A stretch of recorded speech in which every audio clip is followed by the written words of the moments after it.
Hello all! ఇప్పుడు నేనైతే ఆ 'జై సౌమ్య' లవ్ స్టోరీ పార్ట్ 2 అయితే కంటిన్యూ చేస్తున్నాను.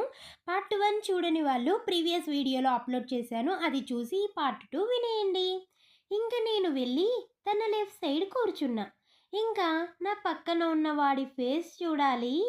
నవ్వు ఆపుకోలేరు. అలా అయిపోయింది వాడి ఫేస్. తను నాకు థ్యాంక్స్ అని చెప్పింది.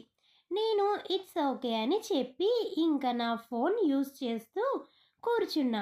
ఇంక తనతో ఏమీ మాట్లాడలేదు. ఇంకా ట్రైన్ స్టార్ట్ అయ్యింది. ఇంకా ఆపోజిట్ సీట్ వాళ్ళు ఏదో స్టేషన్‌లో దిగిపోయారు. నేను ఇంకా ఆపోజిట్ సీట్‌లోకి షిఫ్ట్ అయినా.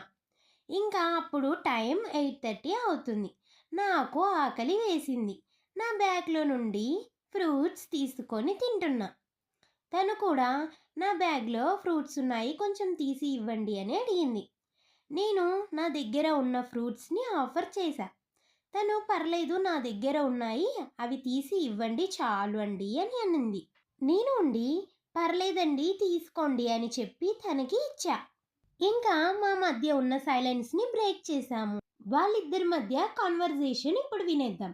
Soumya, myself Saumya. మీ పేరేంటి అంటే అజయ్. సౌమ్య అడుగుతుంది ఎక్కడి వరకు అని. అజయ్ అంటాడు హైదరాబాద్ వరకు. మరి మీరు అంటే సౌమ్య అంటది నేను హైదరాబాదే. మీ ప్రాపర్ హైదరాబాదేనా అంటే అజయ్ అంటాడు లేదండి విజయవాడ జాబ్ పర్పస్ మీద హైదరాబాద్ వెళ్తున్నా. మరి మీరు అంటే సౌమ్య అంటది నాది ప్రాపర్ హైదరాబాదే. ఇక్కడ మా పిన్ని వాళ్ళ ఇంటికి మ్యారేజ్ ఉంటే వచ్చా. అజయ్ అంటాడు ఓకే. సౌమ్య అంటది జాబ్ అన్నారు ఏ ఫీల్డ్ మీద అంటే అజయ్ సాఫ్ట్వేర్ ఫీల్డ్ అండి అంటాడు. అవునా నాది కూడా సాఫ్ట్వేరే. ఆ తర్వాత వీళ్ళిద్దరి మధ్యలోకి ఎవరైనా వచ్చారా? వీళ్ళ మాటలు ఇలా కంటిన్యూ అయ్యాయా?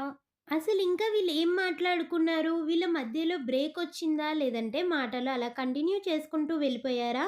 ఇదంతా పార్ట్ 3లో అయితే తెలుసుకుందాము. ఇప్పుడు నేను చూపించిన ఈ మటన్ రిపేర్ కర్రీ అయితే చాలా చాలా యమ్మీ ఉంటది. ఒక్కసారి ట్రై చేస్తే అస్సలు వదిలిపెట్టరు. తప్పకుండా ట్రై చేయండి. స్టోరీ వినుకుంటూ ఉంటాను.